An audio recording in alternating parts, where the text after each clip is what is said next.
బావా కాదురా నువ్వు అసలు మనిషివేనా? ఆ బ్యాంక్ మేనేజర్ ఫోన్ చేసినాడు, బ్యాంకులో చెక్ వేసి రాపోరంటే ఇందులో చెక్క తీసుకొని పోయినావంట. మరి నువ్వు చెప్పిందే కదా బావా, చెక్ వేసి రాపో అని. కాదురా, డబ్బులు చెక్ నీ చేతికి ఇచ్చినా కదా పేపర్, అదేం చేసినావు? బావా అదే బావా, నేను నడుచుకుంటూ పోతా అంటే బ్యాంకుకి పోదామని అక్కడ గుళ్ళో గుగ్గులు పెడతా అంటే ఆ గుగ్గులు వేపించుకొని తింటి బావా దాంట్లో. అక్కడ గుళ్ళో గుగ్గులు పెడతా అంటే ఆ గుగ్గులు వేపించుకొని తింటి బావా దాంట్లో. నువ్వేమన్నా చెక్ వేసి రాపో అన్నావా, అక్కడే పక్కన పడింటి చెక్క తీసుకుని పోయి బ్యాంక్ లో వేసి వచ్చినాను. నువ్వేమన్నా చెక్ వేసి రాపో అన్నావా, అక్కడే పక్కన పడింటి చెక్క తీసుకుని పోయి బ్యాంక్ లో వేసి వచ్చినాను. నువ్వు చెప్పినట్లు నేను చేసినాను కదప్పా.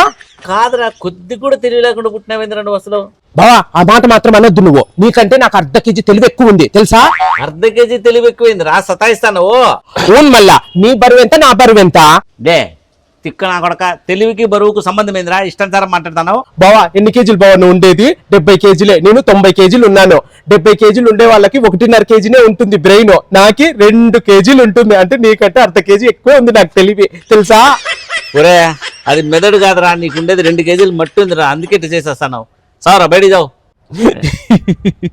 ఈగో అట్టయింది కదా బావా నీకు, అర్ధ కేజీ బ్రెయిన్ తక్కువ ఉందన్నందుకు నీకు.